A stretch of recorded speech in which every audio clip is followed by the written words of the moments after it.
Hello and welcome, everyone. Here in the studio, we have one of the most interesting people in, I would say, Central Asia, right?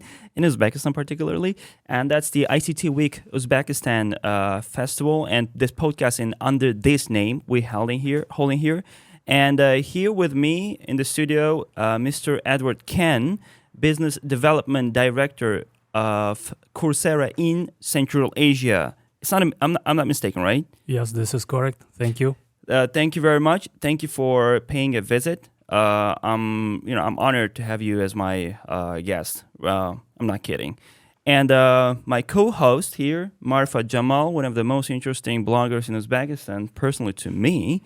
What do you think about that? Do you think you're one of the most interesting? Tak, I don't really think. Anyways, yeah. Yeah, she's being modest, I guess. All right. And many of you might have heard about Coursera, even if you have never, studied or anything, because it's a really big company, big ed tech company, right? Can we call that ed tech? Yes. And can we just clarify that for our audience? What does ed tech company mean, and what are the symptoms of ed tech company? What makes ed tech companies ed tech? Yes, this is interesting question because we also have not just edtech, but we have regtech, fintech, and so on. So this is kind of connection between two areas, education and technology. Yeah. And here, Coursera was established by two Stanford professors in 2012, and it was interesting story because they actually created one of the most popular course. Wow. And launched this course at Stanford University. And this course was bloody popular. Wow. And then they decided to scale this course to other universities. And then this was the story of Coursera. And as of now, it's a public company. So we have learners in more than 100 countries, and the total amount of learners is roughly 130 millions. And every month we have additionally 2 million learners, Whoa. new learners, yes. And the whole market, educational market, is growing very fast, as you know. Wow, I see. So when two Stanford students establish company, that becomes Google. But look what happens when two Stanford professors decide to set up a company, right? I believe that me and my students are also one of these members. Oh. Because I always recommend my students to some courses in terms of their own specialties. For example, we have the big topic, which is college application, applying to colleges. And Coursera also offers some, courses for this particularly. And we enjoy it a lot. By the way, me too. I've been learning this for maybe 5 years over. Yeah. Nice. And it's really good platform. Wow. And one more thing is, as a simple, internet user or a student, let's say, I myself noticed how education on virtual education, let's say on, can we say that it's cyber or whatever, really rocketed right after COVID, right? But before you answer, I'd like to hear you out. How did you feel that change after COVID? How people how they study, they kind of accepted studying online. No? Yes, for sure. For example, me and my even students, they were learning lots of things online rather than, for example, just let's take simple English courses. Rather than going to offline classes or something, they just started learning everything online. And I think it's good. This is something futuristic. Honestly. Yes. Yeah. So that's from the perspective of simple students, Yes, learners. But yes. so what happened from your perspective during and after COVID? This is a good question, actually, because we can see real figures. Mm-hmm. Let's take Uzbekistan market. And for the last 2 years, 2.5 years, the growing rate of learners from Uzbekistan was five times. So Wow. so as of now we have more than 350,000 learners from Uzbekistan, Whoa, that's a and lot. this number is growing very fast. Yeah. Oh, I see. So, as a business development director in Central Asia, what are the specific challenges of this region in comparison to other regions? What would you highlight? So I think that the first challenge it's more about language barrier. Oh, Yes, but this kind of challenge now is avoided with new technologies because the with rapid growing of artificial intelligence, chat GPT and so on. We as Coursera we completed the project of machine learning translated courses. So as of now, we completed or translated more than 28,000 courses. wow. Yes, and now for this number of courses, different subtitles in different languages are available. And we are thinking about Uzbek language, which will be available hopefully next year. So, and this kind of challenge now avoided very fast. I see. What amazes me is not the fact that they translated 28,000 pieces of courses, but they actually have 28,000 pieces of Yeah. courses, All right. But, By the way, what's the approximate number of courses oh, yeah. now available in Coursera? Yeah, now it's roughly 11,000. 11,000. Every month we add approximately 150 courses. Oh, so 28,000, you mean, so they translate into different language. That's why there are more pieces, like units, more. Oh, I see. Now I see how it works. Okay. All right. So what is the criteria for example, adding new course? For example, imagine like I tutor SAT or something. Can I just post Yeah. my course there? Yes, So- theoretically it's possible. Let's make some money. But you know that you have to follow one idea that once you publish your course, this course should be interesting and popular for any student worldwide. Wow. I mean, if you take one student from Pakistan and he tried to find any course and found a course from Marifat, Yeah. do you know that this will be kind of interested for this student from Pakistani? I have to think about Yes. So this is the point that we have to follow several rules. First of all, it's about reputation of the organization. Yeah, It sure, should be well-known university or industry partner. Some Oh. well-known company like Google, IBM, Microsoft, and so on. The second, it's about the reputation of the teacher itself, or professor who will develop this course. And the third, it's about the subject. This subject should be very interesting. Like as of now, we have more than 50 courses around usage of ChatGPT, how to use it effectively in your day-to-day routine works. So you need to be very careful in order to select the interest, the topic for your course. I think I know what would be the most interesting topic.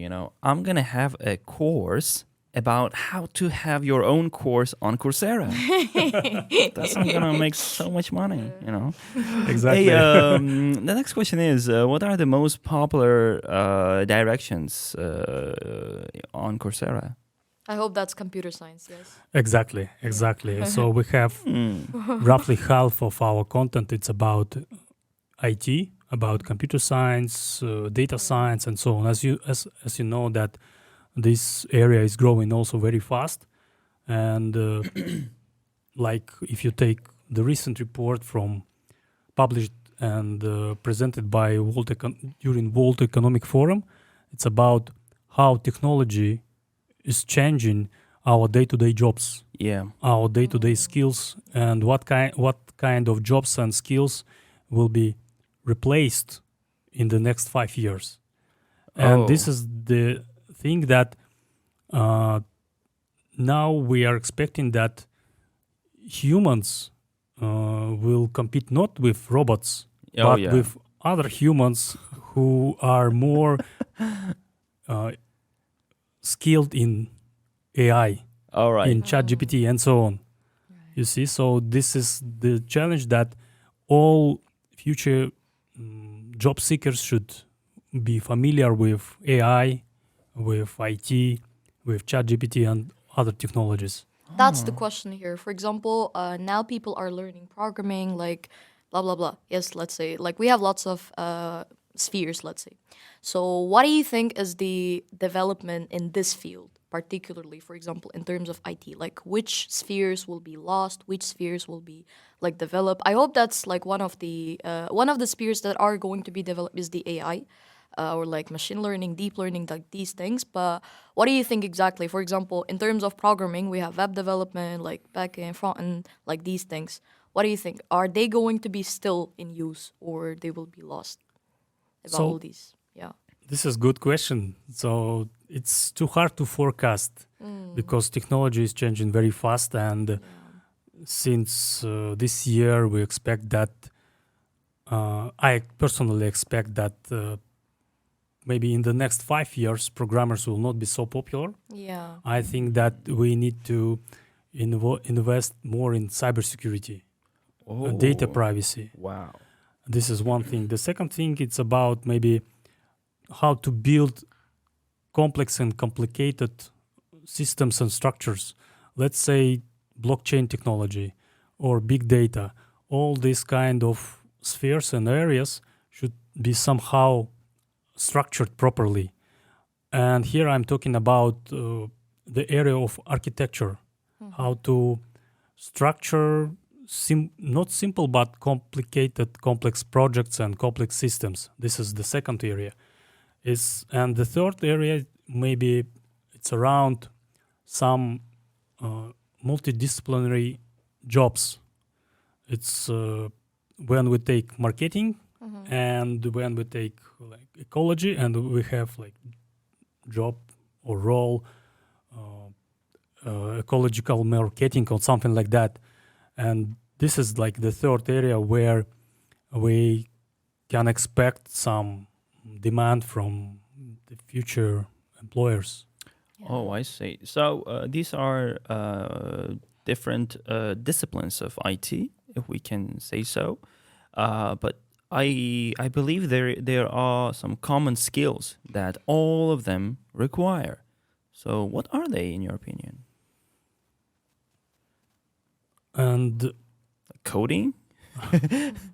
no, I think that if we track our recent report, so we are as Coursera, we know our learners very well, and we track their progress. We can compare how the skills are developing year by year from one country to another country, and we see that as of now,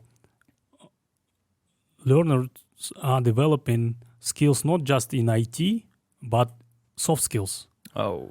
So soft Oh, skills, yeah. like new.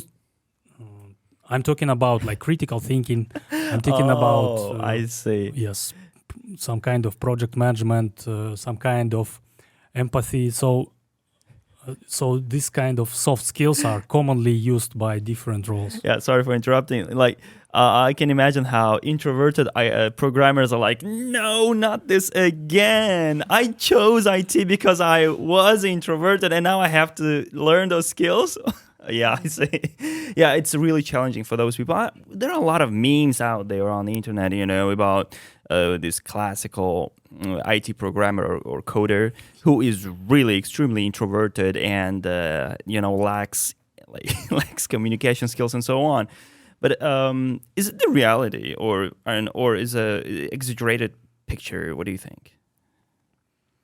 This is interesting because it's I personally think yes that maybe someday it will be changed because you know that now we have a lot of low code systems Low code or systems. no code systems. No code systems. Oh, I see. Yeah, I heard of that. Yeah. I've heard of that. Yeah. So in order to build something like website or some workflow, document workflow, you don't need to Code. code itself. Yes. Yes. So we have like tilde Tilde of, yes, websites, for website construction. So Yeah. you don't need to Yeah, learn yeah. this kind of HTML and so on. And this means that for basic learning of programming, I think you don't need to invest your time in order to get basic learning of programming or HTML and so on, Oh. because you can use these systems which are already available for you. You know, again, what's more important, being really patient and having a analytical type of intelligence and being able to code nonstop, or having a, really good at visualizing and having good logic and vision and build kind of, systems or like platforms or applications or whatever. Could I explain myself? Mhm. So, which one is more important, or they should kind of get combined, or what? I think that here it's not more about some exact technical skills. It's more about how to develop your own lifelong learning skill, because technology is changing very fast. Yep. And our like pupils and the young generation, they have to develop this lifelong learning skill in order to get more new skills once technology changed or Yep. once area changed. Yep. And you can imagine that, for instance, for the period from 2014 to 2022, we as Coursera translated like less than 1,000 courses, and the cost for one course, for translation of one course, was $3,000. Wow. Now with ChatGPT, Which is more than the course like itself. Yes. So- Of exactly, course. yes. And this happens because the whole translation was done by humans. Now with this machine learning and ChatGPT, we translated for this year 28,000 courses, and the cost for per one course translation is roughly $30. Wow. Wow. So, and you see that if these translators didn't change their approach how to work, didn't upskill with new ChatGPT and other technologies, then these translators will not be popular or in demand anymore, and then they will lose their jobs. So I'm talking about this kind of approach, lifelong approach, which luckily now is building, and now it's available in universities in Uzbekistan. Yep. And And this is something that applies to everyone, I think, not only to Yes, the exactly. thinkers. Yeah. the question is, so Coursera and its content, whole content, does it replaces universities, or does it kind of Yeah, that's the question. completes, completes some kind of a really good additional content? For to example, we universities? have courses from really like famous universities like Stanford, like other like top universities. Does it really replace? What do you think? I think that these courses, they added value to any discipline, and these courses, Coursera itself provides personal learning track to any student. So let's say you have we have a student. It builds plans also. Yeah, Exactly. You have a student of your computer science degree at any university, and once you complete your computer science degree, then you get your diploma. That's it. Yep. But with Coursera, you can you can build your own track. You can get this kind of specialization, not just major in computer science, but get your specialization in artificial intelligence, Wow. in machine learning, in computer cybersecurity, in Internet of Things, whatever. And this happens because we have a variety of courses which are available to any student. This is the thing. Wow, I see. All right. So now, for example, imagine if I'm not applying to university and if I'm just like learning your courses like from Coursera, what do you think is the advice for me to get the effect, to get the, like the real knowledge that that is offered from in the university itself? Some learning advice. It's more about, I think, discipline, Yeah. Oh yeah. because completion rate varies from country to country. Yep. In some and from the age. I mean that if we take young generation, the completion rate is very high. Oh really? Yes. If we take Yes. adults, like someone above 35 or 30, then the completion rate is low because they have a lot of personal stuff, they have families, work, and Yeah. so on. And I would recommend to be more disciplined Oh yeah. in order to complete the course, because it's more about your motivation and Yeah, discipline. that's the hardest part of online teaching, studying. I mean, yeah. Like, what about the course pace? For example, imagine this is just like course for 2 months or like, I'm not sure, 8 weeks or 6 weeks. Is it like good to finish it during that time, or like it's okay to finish it like earlier? What about like the content? What do you think? Yes, it's your own pace. You can learn early morning or late night. So it's up to your personal commitment and personal habits. But these like plans are something general, yes, for everyone. Yeah. Yes, yes. By the way, do you offer kind of a package for learners on Coursera? I mean, like if you want to be a kind of, I don't know, certain type of programmer, let's say in cybersecurity, here is the package for you, like 6 courses from 6 different professors. Do you do that? Yes, we have such approach, and you actually raised a good question. This is about micro credentials or micro qualifications. Wow, yes, So exactly. for in any country, there is a discussion that why a student should go to university and to study for 4 years or 5 years, and if the student could get this kind of micro qualification or professional certificate in exact area, and then go for work in any company. Yeah. And this question raised was because there is a gap between higher education and requirements from future employers. And in order to address this gap, we, as Coursera, we have more than 50 professional certificates available Wow. on Coursera, and these professional certificates developed not just by universities but by future employers, world famous big companies like Google, IBM, Microsoft. For instance, we have a professional certificate, project management by Google, and this means that we took professional stuff from Google, and this existing employer, I mean, Google itself provided this kind of courses.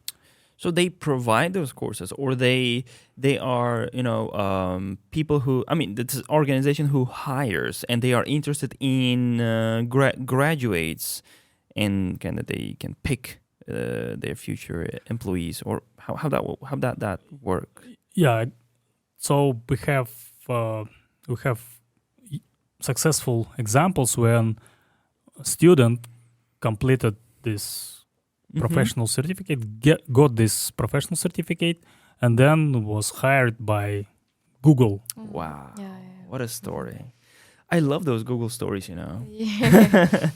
And great. And another thing is, so Coursera, as far as I learned in the past 25 minutes, is mainly about computer science, IT, and so on. But do you have some other, I don't know, spheres like history, philosophy? Because I am kind of interested in doing course on philosophy, let's say. What's the range of, disciplines on Coursera? Yes, we have a lot of courses in different areas like humanitarian studies, language learning, entrepreneurship, cultural things, and so on. Like, for instance, I personally started to learn Korean. Mm. Yes, but it's very tough. Oh, yeah. Yes. But then you can easily took like Japanese or advanced English courses on Coursera, or learn how to create like business profile in Instagram. So we have also some kind of courses related to digital marketing, related to SMM. So yes, it's all available. I see. And what are the most popular courses in Central Asia or in Uzbekistan, whichever data you have? I think that, as I remember, the most popular courses, uh, first of all, it's about programming. Mm-hmm. So we have two courses, Python to everyone. Oh. And the second place goes to English. Oh. So yes, All right. English. And the third, it's about well-being. Well-being. Well-being, yes, how to build this kind of self-confidence and well-being Wow. during our tough times. Oh, yeah. Yeah. Yeah. I can see that. So, so you said those courses. So, programming, English, and stuff like that. I think that shows that shows the whole picture of what's happening in Central Asia. Like people trying to go global, study English, programming, and work for major companies or just for any big companies and just go to the world. That's what happening, right? Oh, okay. And then Coursera kind of plays its role in this process that's been, I don't know, happening for 15 or 20 years or something. Yeah, I remember that happened in India. It's still happening. And now Central Asia also joined. Kind of. That's how it feels. So, what do you think? What do you think of this trend? I mean, what differs Central Asia from India? Like, if I could explain myself, right?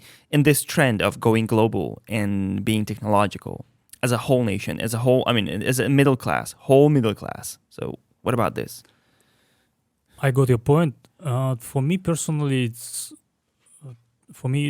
challenging to compare Central Asia to India, but I can compare Central Asia to Mongolia. Oh, all right. Because I cover Mongolia and Central Asia, and I quite familiar with Mongolia. So they have roughly 5 or 4 million citizens, and the top 5 popular courses in Mongolia are related to languages: Chinese, Korean, English. Wow, I see. So you see that if learners learn languages, then this means that they want to relocate, to move outside Mongolia. Mm-hmm. So they're not learning Python or well-being or some kind of data science. They learn language in order to move to another country and so on. So this is a trend for countries, yes? Yes, and with this kind of analytics based on learners from Coursera, we can somehow predict and forecast how skills will be changed, what kind of existing situation in this particular area, particular country. So yeah, another question, like when I was using Coursera, as I told you, like I use this a lot. If I search for a course, imagine like Python or like basics of programming, there are, like 50 courses, imagine, like available. And what do you think are the factors to select the most suitable course for me? Or like this is the question I get asked a lot, like by my students even. Yeah. This is very good question because I guess that's naming. yes, Python for everyone. yes, naming, yes, and the second I would recommend to track to monitor the rating of the course itself because we are looking for ratings. If rating is low, then this means that the course is not easy to understand or has not enough or good materials and so on. And the third, I think you can track the name of the university or company itself. Is it are you familiar with this name? Name of the author or who actually developed this course? Yeah. What do you think? Like, is the prestige of the course, like what I mean, for example, if the course is from Stanford or from like some other prestigious university or organization, does it really matter? Like, can this, like be one factor for a student to choose it? Or like from other organizations, like he or she can also, what do you think? Is this like one indicator? Yes, this is this is one key indicator because when I was like young, I actually graduated from university in Kazakhstan, and that time I didn't have an opportunity to learn from other universities abroad, like Stanford or Yale or any other university. But now students from Uzbekistan, they have this opportunity. Students from in Kazakhstan, they also have this opportunity. They can compare actually. They can compare teachers. For instance, they complete some course. They complete some course run by Yale University, professors from Yale, and they then after that they can compare the quality of the course in Yale and in local university. And they can challenge professors to upgrade the whole program, to use any other materials, applications, and so on. And this kind of challenge is also move the whole approach, educational approach in that university. Wow. One interesting question, like how fast are the courses, like how frequent are the courses updated? For example, imagine like here is like one skill, one trend in 2020, and it might not really work for 2023 or later. Yeah. Like how fast is it updated? We have a separate team who is responsible for monitoring of all these courses in order to assure that the content of the courses are updated. And this is one thing. The second thing is that authors of that courses, they actually monitor these courses, the content itself by themselves. Yeah. Like, can they edit the content like after some time? Yes, they can edit the content. They can update, add additional materials or references to the exact course. So it can be like lifetime, yes. Like they are making money for the lifetime. Yeah. Oh, that's cool. That's a legendary course. Yes. Like lives for 50 years or something like this, right? All right. And the thing is, so do those courses have kind of a feedback system or interaction? How does it work? Yes. Can they have live lessons? I'm sorry for interrupting. Yeah. Can they have live lessons? Actually, learners, they can leave a comment or response on the course. Like this course was very easy to understand, or this course was complicated and I didn't understand anything, and so on. So they can leave the comment and put the rating of the course. Yes, and our team, they track the ratings and the responses in order to assure that the quality is good. But what I meant is, can students have feedbacks from their professor? Discussions with the teachers, and like, can they get in touch? Yes. How does it work? Actually, some courses, they have some kind of forums. Oh. Yeah, Oh. and these forums are available for learners of this course and also for authors. And this could be like a offline communication online communication between learners and professors. Oh, and that gives kind of a sense of community. Yeah. Wow, that's great. That adds extra value to the course, to the whole thing happening, I guess. And so for those who want to be a part of Coursera, not making courses but work for Coursera, right? So what are the highly valued or highly required positions and their responsibilities, let's say, in Coursera? So we are quite small company in Come terms of on, don't be modest. Nah. in terms of number of employees. We have less than 1,500 employees worldwide. So it's not big number of. So it's employees. on-site and off-site, like both, like remote jobs also. Yes, exactly. And that's why we do not hire a lot. Mm-hmm.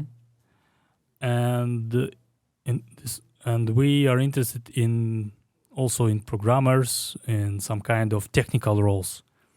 But beside that, we also have some roles in business development or marketing and any other like supported functions. And I think that for me personally, I joined Coursera 1.5 years ago. Oh. And before Coursera, I worked in different companies related to IT, related to audit. And during this 20 years of experience with different companies, I moved my career from IT service desk to IT administrator, then to IT auditor, consultant, and so on. And this actually helps me to join Coursera. I see. You're like Leonardo da Vinci in IT, you did everything like related to IT. Oh, that's great. Thank you. Impressive. Oh, I see. So mainly you need, let's say, people in your office who are related to IT, right? But what about from educational part? Experts or moderators who track the quality of the courses, also the ratings. They do stuff like that. So what kind of positions or like what do they do? What are their jobs? Like briefly, if it's not a top secret. This is tricky question because It is. yes, It because I don't know the exact answer. Maybe I'm too young for Coursera in order to get all the answers. I see. Okay, all right, that's fine. But still, I got my answer partially. You said that there are special moderators who look at the ratings and look at the quality of the courses, and of course, they pay attention to those commands left by students and so on, right? So there is a kind of a filtration. There is, right? Yes. Oh, cool. That's cool. And so we talked a lot about IT, but I think it's never enough. We can talk, until eternity. What I mean is, my next question is also about IT. So we talked about top courses in IT in the world and in Central Asia and everything, right? Okay, and also that's about, you said that trending courses are ChatGPT courses. Or what was that? Yeah. Can we kind of rewind that? What are the most, wanted courses, IT courses on Coursera worldwide? What are they? So it's top wanted courses changing month by month. So and I suppose that most wanted courses as of now it's around artificial intelligence, around ChatGPT, but also like Python for everywhere, for everyone. So this kind of courses are also popular worldwide. Wow, I see. And for those people who want to have their own courses, people like Me? You know, Yeah. I'm not kidding. Really, I'm not being kind of a host. I'm really interested in that now. All right. I mean, I bought your idea. I bought Coursera idea. I want to have my course on Coursera. Okay. So what should I do? How do I start? What are the steps? Can you tell us about that? Yes, sure. So it's you know that in order to create digital content and digital online course, the whole structure of the course differs from the offline teaching. Yep. So this kind of course should be interactive. This kind of course should use different techniques in order to provide this kind of content. And also keep students engaged and focused. You know? Exactly. And you can use different approaches. For instance, recently I completed one course around water management. Water management. Water management. Yes, water management. This kind of ESG, environmental area, is also interesting for me. And this course was delivered by one university from Switzerland. Oh. And you know that course has like 20 lessons or 25 lessons, different lessons. And each lesson, it has like recording, some reading part, quiz, and so on. And the recording part was made by the professor, and professor stand and background was like waterfall or river, and each recording had this kind of different backgrounds, and this is quite interesting because they tried to catch this kind of attention of the student, and you can use different techniques in order to follow this core idea to catch the attention of the student. Oh, I see. You know, again, all my questions are regarding this, how Coursera works. I know I should try myself. I know, but I'm being impatient, you know. Look, if I buy a course, so my purchase, does like how long does it last? Like for 1 year, for 2, 3, or should be like, that is set individually by professors? No, it's a subscription-based model. Oh, yeah. alright. So you can subscribe for one course, or for 1 month, or for 1 year. Oh, I see. So it depends on your interest, actually. Oh, I see. So what about, like, you told about the interaction part, like the courses has to be like interactive, but what about the platform? For example, imagine like even if I upload the course in the most interactive way possible, there should also be some, like contribution from this platform itself. Like, what do you think it is in Coursera? For example, I watched some of the courses, and in the middle of the course, there were like some quizzes to keep me up. Like, what do you think is the additional like things, additional features for keeping students engaged in the platform? So, for example, like one is quizzes, and plus like we also have some comments, like to get in touch with, like teachers. Like, what else? Maybe like I skipped some part, or I think that also like some discussions or forums also will keep students engaged. What else? That's a tricky question. I guess. That's a tricky one. Yeah. Because like this is the problem for most, like platforms, because like they are going to upload the course, but students are not really going to finish the entire course. I think it's also like high in Coursera or not. Like students are going to finish or not. Yes, this is like, of course, it depends on the students, but it is also like about course and the platform itself, I think. Yes. And also, I think Coursera is interested in high completion rates, right? Yeah. And you do that by having ratings and offering high rated courses, but not only this, but what other things do you do from your side? Not not motivating professors to or content makers to make their courses high quality, but also from your side, what things do you do so students could finish their courses, so to have higher completion rates, like I don't know, better user interface, starting from basic things. Maybe I remember several months ago I met with one tech company. It was okay. startup from Kazakhstan, Oh, and they actually have an idea to implement blockchain or coins, some kind of coins. Once student completes the course, this student will get a coin or some kind digital currency. wow. And with this digital currency, you can buy another course or can spend to your own stuff. Or merchandise. Yeah, exactly, merchandise.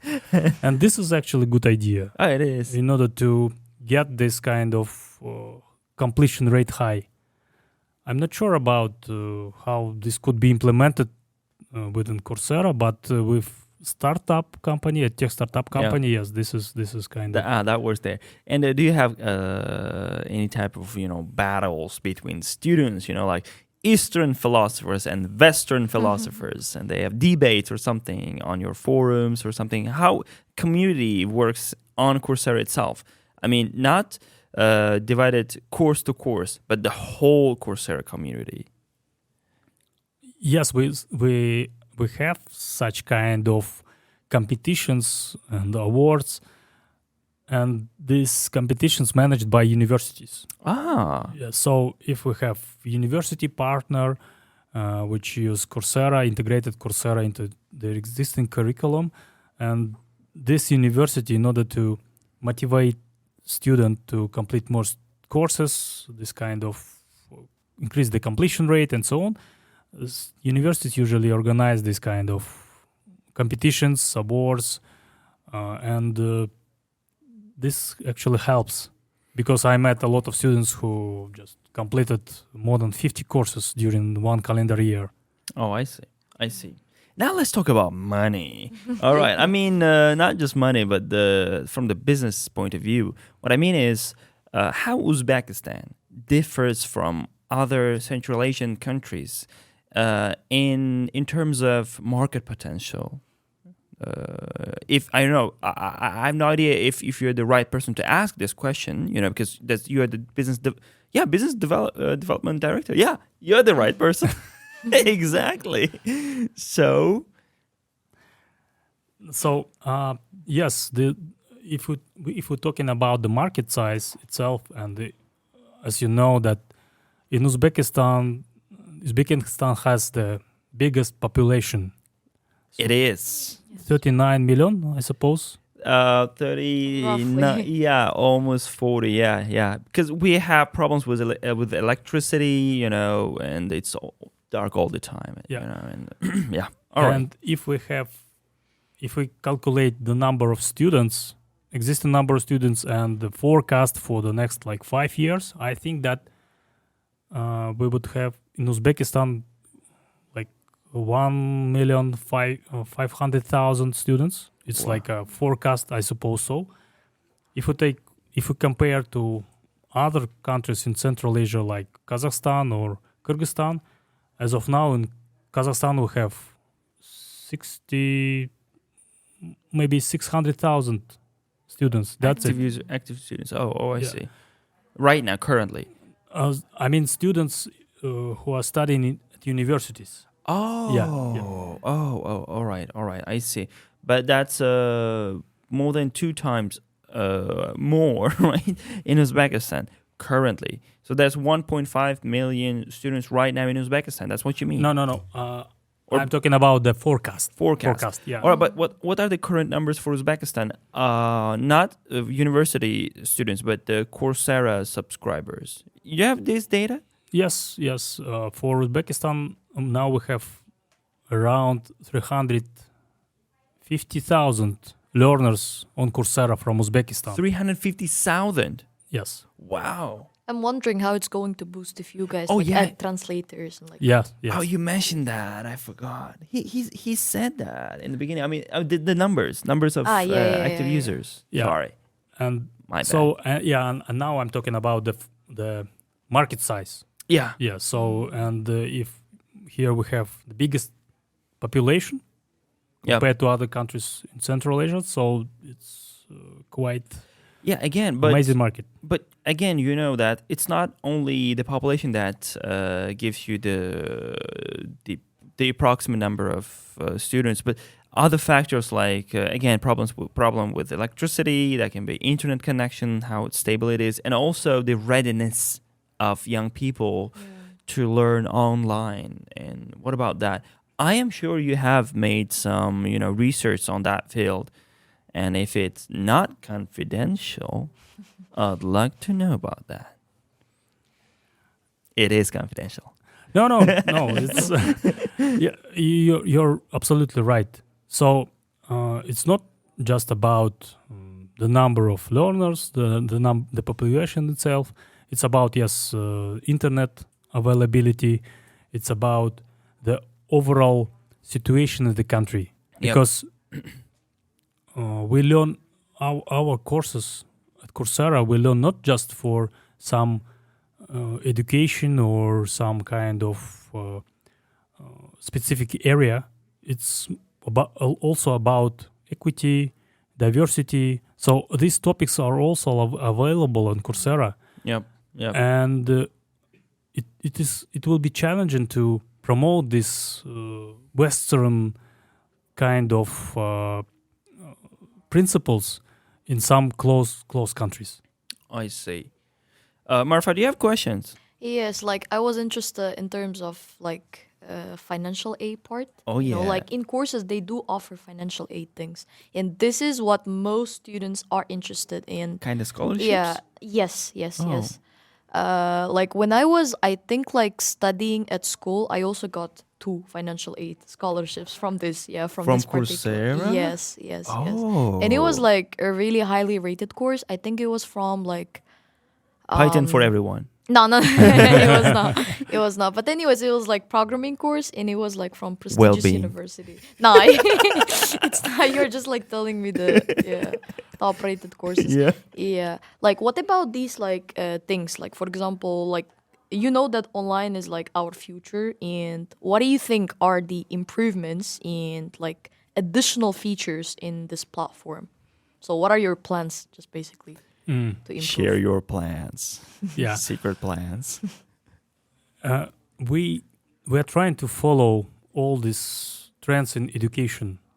For instance, there is a gap between higher education and requirements from future employers. Then we implemented professional certificates.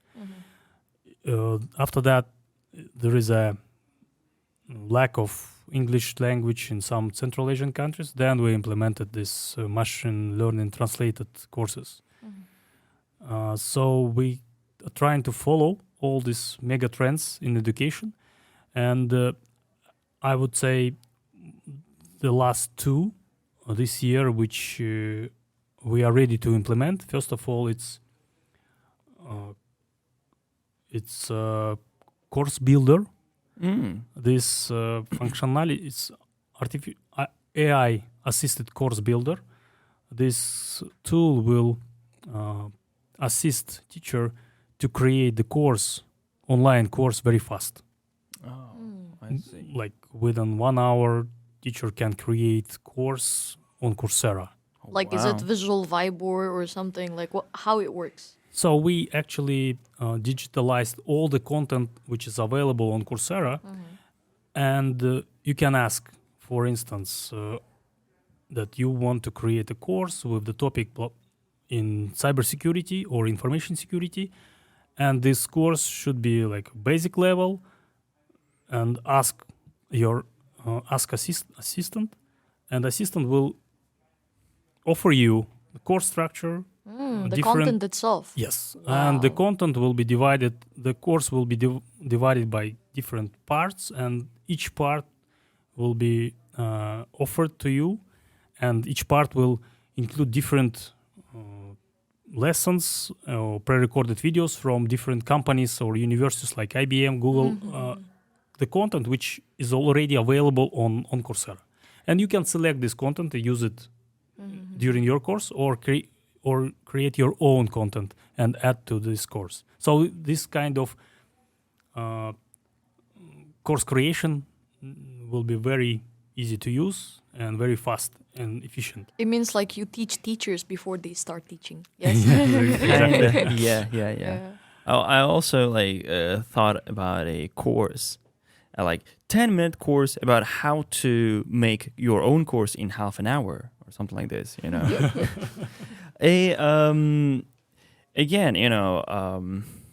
I don't know. I love talking about money. Another question is, how much in average professors, content makers make yearly, let's say yearly, right, on Coursera, making courses? Yeah, imagine that it's a new course and this teacher or this content maker is new to this field. Maybe not a new course. Really? Maybe Are you maybe running course. Those professors. So course makers, they are individuals, right? Not organizations, as far as I understood, right? Individuals. No, but you have criteria, yes? Yes. So these course makers, they are individuals, but they are employed by the exact university or exact company. That is the requirement, right? Yeah. Okay. And yes. So it's not like YouTube or any other publicly available source where you can easily create the course by your own, publish it by your own, and then no one cares about the quality, so you just publish it and start earning money. So it's not... Oh, so those well-being courses are not made by a 35-year-old divorced woman who lives in Bali, right? No. Oh, all right. So, again, but the question still left unanswered. How much do they make? Yeah. Confidential. I don't know, unfortunately. Must be quite a lot, All right, cool. You can at least calculate it, for example, if the course price is imagine $50 and the course user is 1,000, imagine you can just calculate it. Yeah. All right, but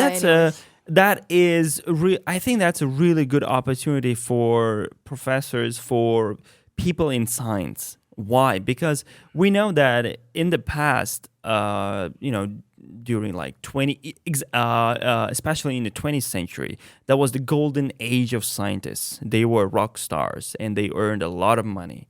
And it was really, highly required job. And in 19th century, 18th, and so on. And what I mean is, nowadays, it seems like scientists are it's not that cool to be scientists because not a lot of money around that. They're always looking for some sponsors, some universities, or I don't know, organizations who can, back their project and so on. And I think these kind of platforms are a really good opportunity to earn their money with dignity, without asking for money. They earning this money, and that's a great opportunity in my opinion. And in that terms, Coursera is doing a great job, I guess. That's what I think. Thank you. Yeah. All right. That was a great conversation. I had a lot of insights. Yeah, me too. You too? Yes, okay. What did you course. learn from this guy? So actually, Coursera was something I was always using, and this is what I recommended a lot. Because you can also audit the course without paying for anything. Of course, it's going to be without certificate, but you can at least get the content and everything. This is already popular for me, and this is again I'm new in this, all right, and the moment I realized that you actually had some courses on Coursera, you even had those scholarship aid, right? Yeah. And I was like, oh, all right, Marifat. Oh, you must be really kind of a professional user of Coursera. That's why I mostly asked about the course itself. Yeah. Wow. All right. All right. Hey, and what I learned is, Yura, Azam Privet. Uh-huh. Oh, great. Hello, Yura. How are you doing? Yeah. Hello. Yura is one of is our good friend who is also part of this project, right? I knew that. All right. Yes. Yura, I knew that you're part of this, okay? Because set design, everything is just perfect. So back to Coursera. I rediscovered the whole Coursera thing for myself because I heard about that before, but being honest, I never, kind of studied or paid close attention. But now, something, some kind of flame set in me, and I'm really interested in that, and I'm definitely going to check this up, right? The Yes. whole platform. I actually checked, but I'm gonna buy some course and study. Philosophy courses. Yes. I think that's gonna be philosophy, history, or which is something which is in trend, Roman Empire course. Why not, right? Yeah. It's really trendy these days. Even Bill Gates had some kind of a post about that. This meme going on the internet. You saw that Roman Empire meme? No? No. No. All right. Okay. All right. I'm kind of a geek. Okay, whatever. So, Mr. Kan, thank you. Thank you for sharing so many insights with us. Some top secret. Yes. Thank you for being open. Top secret info. Not not really open, but still, yeah. He let some secrets to go through. And what are your what's your message to people from Uzbekistan, or just from around the world watching us right now? What would you recommend? What would you say? I think that hopefully I will not be fired after this podcast. All right, yeah, But you know that now education and content is available everywhere. So just be ready for new skills, for new yeah. courses, and education for everyone. That's it. Exactly, education. That's what saves us. Say that's what saves or will save humanity Humanity, yes. in us, in all of us. Thank you very much. Thank That you. was really informative and warm conversation. Thank you, Marifat, Thank you for to you. being my co-host. I'm really honored. I am indeed. Thank you, Mr. Kan. Thank you. And thank you, everyone. Oh, yes. Oh, one more thing. Yes. So there is, of course, Uzbekistan is very guest friendly, and we have present for our guest, and our guest actually have present for you. So Right. Oh. Yes. I knew that. I was waiting for this. Okay. Let's do it. if you don't mind, there is the present under your chair, and so there is. Thank you. Oh, that's you. for Mr. Kan, right? That is for Mr. Kan. Okay. I bought- Oh, no, that's for Mr. Kan. Ah, really? Yes. Oh my. Give that to me. Mr. Kan, that's for you. And can we have a kind of unpacking or not necessarily? We can. Let's do some unpacking. Azam. Yeah, and thank you. That's for Marifat. Marifat. Yeah, thank you. Let's see whose present is better, right? Let's do some unpacking. Why not? I love caps, okay? Oh yeah. Wow. Look at that. Oh, all right. Okay. Great. Thank you. Oh yeah, I needed a new notebook, so I could have my schedule and everything on it. So I love that actually, because my current one is kind of full. Thank you very much. Thank you. So that was a ICT Week Uzbekistan podcast, and thank you for watching. And now that's a real goodbye this time. All right. Thank you. Take care.